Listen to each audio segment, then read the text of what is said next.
Asahan na raw ang pagmura ng bigas sa mga pamilihan dahil sa pagbaha ng imported rice sa ilalim ng programa ng gobyerno.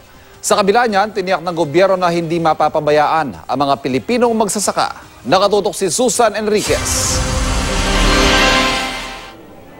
Mahigit 400 supermarket na ang nagbebenta ng murang imported rice sa ilalim ng programang PRD o Presyong Reasonable Dapat ng Department of Trade and Industry. Sa supermarket na ito na pinuntahan ng DTI kanina, mabibili mula 35 pesos ang bawat kilo ng bigas mula Vietnam. Ayon kay DTI Secretary Ramon Lopez, mas murang bigas ang mabibili ng mga consumer sa mga darating na araw, lalo na kapag naipatupad na ang rice tarification law.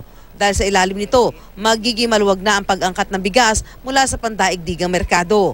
As more of these importers will come in, chances are pwede pang bumaba ito from 30 to 32. Depende sa magiging importation cost nila.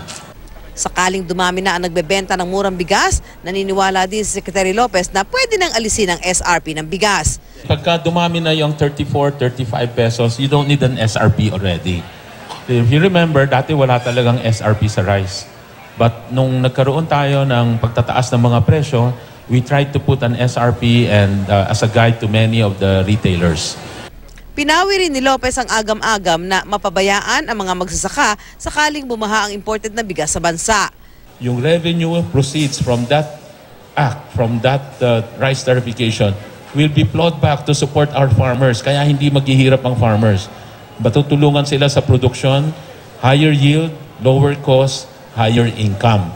Ang ilang mamimiling nakausap namin, natuwa sa balitang bababa ang bigas sa mga darating na araw, pero may mga nag-aalala pa rin sa mga magsasaka.